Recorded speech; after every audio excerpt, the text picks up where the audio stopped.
이거를 준비하면서 조금 궁금했던 것들을 좀 정리해봤었는데, 그러니까 고려 전기에 우리가 방금 얘기했던 그런 구축해놨던 재난대응체계들이 붕괴한 이후에 이후의 사회에서 어떤 목표를 가지고 이제 재난대응체계를 다시 설정했을까요? 이것은 제가 수장님한테 물어보고 싶은 부분이고요.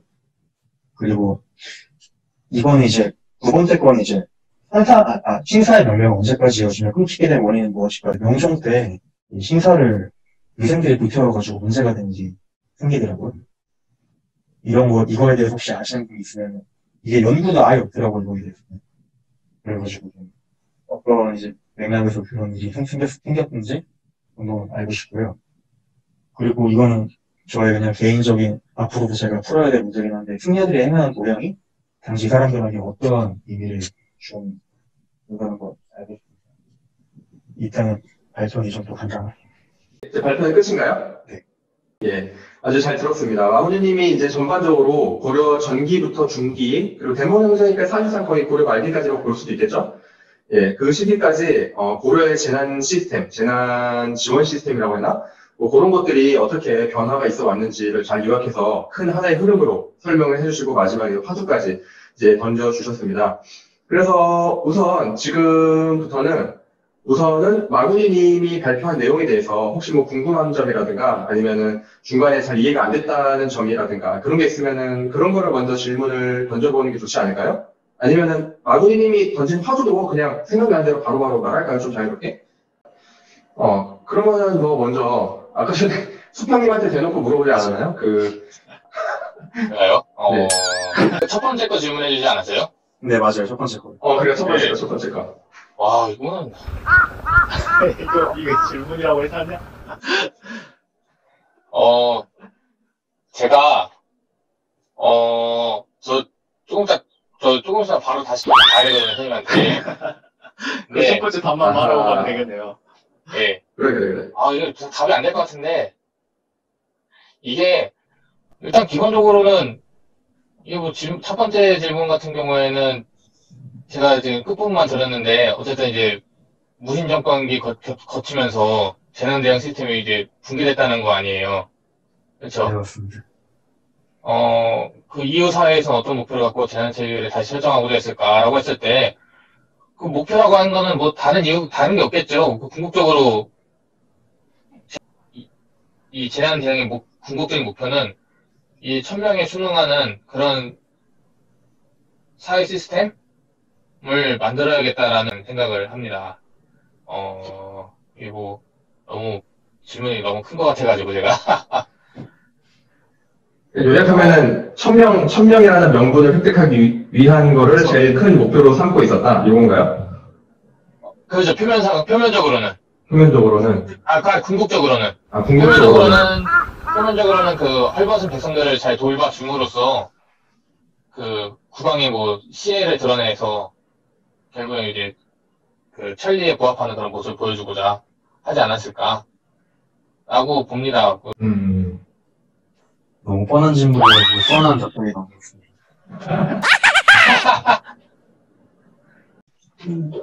제 생각은 아까 초평님께서 그 천명 얘기도 하셨는데 그걸 좀 다르게 얘기를 하자면 고려 왕실과 그 고려의 지배층들이 구축한 사회 체제가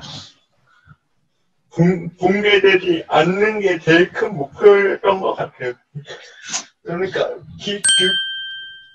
기본적으로 전통 왕조들이 다 좀 그런 것 같아요. 그 지배층에 대한 불만이 없을 정도로 최소한으로 구제해주는 그런 체제를 구축하는 게 제일 큰 목표였던 것 같고, 그것 때문에 계속 재난이 벌어지면 구휼해주고 그런 거죠. 약간은 근대 국가의 그런 복지 체제랑은 조금은 개념이 다르다고 생각이 들어요. 네, 전시과 같은 경우는. 그래서 전시과죠? 네네. 전시과죠. 전시과 같은 경우는 농민하고 이제 그 관리하고 이제 수도권하고 경찰권을 분리해가지고 그 농민들이 자영농들이잖아요. 그러니까 국가에서 관리하고 있는 그 대상자들인데 이 무신 정권 시대가 되면 이제 그걸 전후로 해가지고 그 과주법 체제가 붕괴가 되거든요. 그러니까 과주법이 무너지면서 동시에 세도가들이 그 토지를 탈정하게 된단 말이에요. 그러면 거기에 있는 사람들이 국가에 있는 그 인민이 아니라 개인의 어떤 그 산호비 같은 어떤 그런 소장농으로 전락을 하게 된단 말이에요. 그렇게 되니까 국가 입장에서도 재난이 닥쳤을 때 그 파악하고 있는 인민들에 대한 그 구호를 할 수는 있지만 그 귀족들 소유에 있었던 그 산호비나 소장농들에까지도 이거를 그 시혜를 베푼다라는 그런 개념은 좀 희석될, 그러니까 좀 희미해질 것 같다는 생각이 들거든요. 복잡한가요? 아니요, 이해했어요. 네.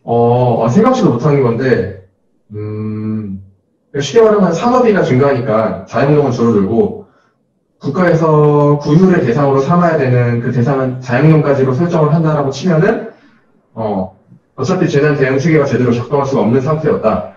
뭐, 그렇죠. 이런 거죠. 예. 왜냐면 국왕이 관리해야 되는 거는 그 자기 소속대에 있는, 그러니까 예전 중앙집권 체제가 아니잖아요, 고려 같은 경우는. 그렇죠, 네네. 그렇기 때문에 그 귀족들의 소유에 대해서는 굉장히 왕조차도 쉽게 그게 함부로 뺏거나 관여할 수가 없거든요. 그러니까 조선시대하고는 다르게 조선시대는 어쨌든 그 개념상으로 모든 인민들이 다 자기 소유잖아요. 왕의 소유잖아요. 근데 고려시대 같은 경우는 이제 뭐 논란의 여지가 있지만 귀족제 사회라 해가지고 귀족들의 그 고난이 굉장히 강하단 말이에요. 그렇기 때문에 귀족 소유에 있었던 소장농이라든가 노비들에 대해서는 왕조차도 함부로 할 수가 없단 말이에요. 그러니까 그렇게 되니까 재난 대응 체계 자체도 자연스럽게 이게 같이 붕괴가 돼버렸다는 어떤 그런 시대적 상황을 읽을 수 있을 것 같다는 생각을 했거든요. 만약에 그 가정대로만 반대로 말하면은, 재난이나 재해나 역병이 돌았을 때 오히려 산업이들은 세도가들이 더 잘 챙기지 않았을까요? 자기 재산이니까. 거기에 대한 기록이나 이런 건 없을 것 같기는 한데, 그러니까 뭐 그 논리만 놓고 보자면은 산업이 같은 경우는 세도가가 더 잘 챙겼을 가능성도 있지 않을까요? 그거는 기록이 없기 때문에 알 수는 없는데 일단 그 발표를 들으면서 재밌었던 흥미로웠던 점이 뭐냐면 그 고려사에 이 국왕이 나서가지고 이 뭐더라 시해를 펼쳤던 그런 행적들이 거의 읽히지가 않잖아요. 고려 전기는 조금 보이는데 점점 뒤로 가면 갈수록 아까 고종 같은 경우도 한 차례 정도 그거를 시해를 베풀었다라는 것밖에 없을 정도로 국왕이 나서가지고 했던 그 사례가 굉장히 드물단 말이에요. 그러니까 이거는 결국은 그 지방의 인민들에 대한 통제력이 약화되고 있는 그런 모습들이 그 사료에 그렇게 드러난 게 아닌가 싶은 생각을 했어요.